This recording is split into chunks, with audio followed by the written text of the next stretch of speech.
We're on year 2 of planning a cottage garden area on our property. It's going to take a few more years to complete, but I'll show you what it looks like now. Newfoundland's often described as having a rugged landscape of that raw, untamed beauty, and it's important for us to stay in harmony with our surroundings. I think our surroundings would fight back against us anyways if we tried to tame it.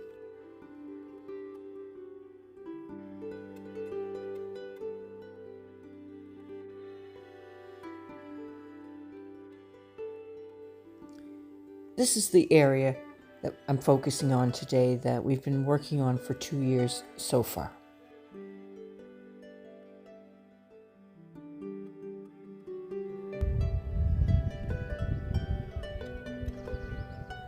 Though growing vegetables has been and will remain my main goal for my family, I wanted a pretty little charming area where I could mix flowers and edibles and herbs. My vegetable garden is a lot of work and a big focus for me, so I knew this area would be a casual mess, so therefore a cottage garden.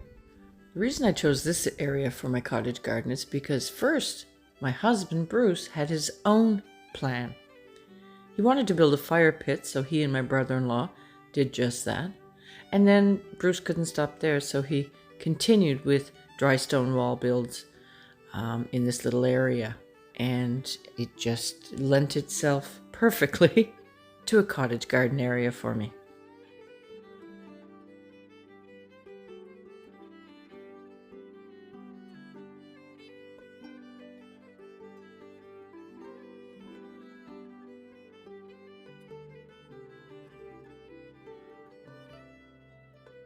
The first thing I knew I had to do was picture the look of the garden that I wanted it to eventually evolve to. And with Bruce giving some structure, that certainly helped me envision. With the natural terrain here, we have boulders that can't be moved. They are part of the landscape, and we love them and wanted to showcase them. And I had a romantic vision. I've spoken of this before. You know, whether we get it from books and when we're even young, to magazines, to videos of other people's cottage gardens, and I knew that would be probably the best here. I mean, this isn't a place to put a beautiful contemporary garden with all its squares and angles, but rather that wild, romantic, and useful. I wanted it to be useful, ergo where I want herbs and some vegetables over time. Now, when we're trying to picture the look, our space, you know, you look around what you have, where there's some very interesting areas. A lot of my work was done for me when Bruce created these natural stone walls. At zero cost, I might add. He dragged every single one of them here from our area. But these walls gave me the framework. So from there, I could say, okay, with that, I could use this area here. We already knew we were going to use this area for vegetables and flowers eventually. And I could start to picture, you know, herbs and flowers amongst all this. Now, the next thing I wanted for a cottage garden is those visuals. You know, you see often a white picket fence all overgrown, or an arbor, or pathways, or steps that entice you to go up. And again, what Bruce did gave me that half the battle done for me. Now, I have gravel paths here, but it could be wood chips, it could be logs, it could be those steppable plants, the ground cover, like creeping thyme, beautiful. Somewhere to invite you. So I figure I have paths and steps and walls. Now, perennials are coming and going. It's not in complete bloom at the moment. Tulips have come and gone. I can see where I could use a lot more of those. But I'm adding year after year to the plants in a budget-friendly manner. But my intent is to pack it all in, to eventually get that beautiful spilling over look. I've been tossing perennial seed packs, buying a couple each year of annual and perennial flowers. from the garden center and seed starting herbs indoors before the season starts. I want to save on money, and it's fun just to find out what's going to pop up where. I've been gifted flowers from my friends, and I'm already able to divide and spread plants this year from last year, and that's cost saving and wonderful. And filling in holes.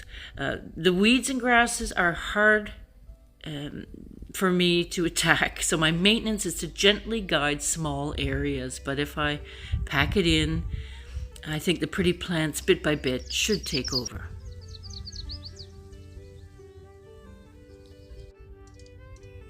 How interesting is this 2-year-old onion I left?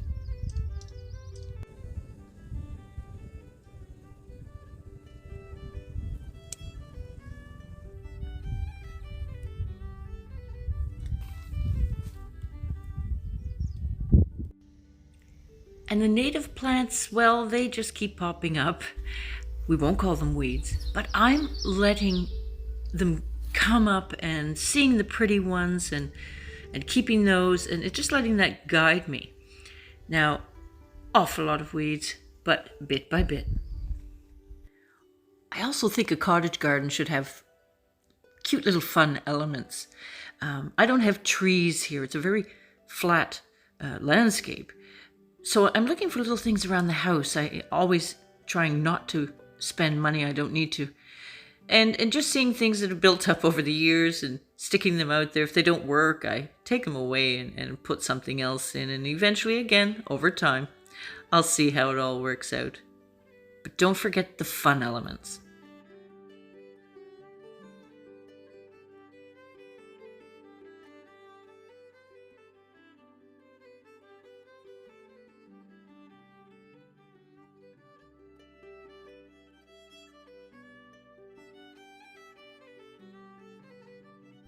And my last part of my planning is there's no rules. There are gardens. We can do whatever we want with them. Take our time. Work hard, don't work hard. Spend money, don't spend money. No rules. Mix it up. So I'm liking it so far, but it's year 2. It's still looking sparse and weedy and hasn't quite reached what I picture, that level of maturity that will come. The beauty of a cottage garden is in its slightly wild, untamed appearance. Well, thank you so much for watching. We'll see you soon. Please consider subscribing and you'll see my progress in my cottage garden area.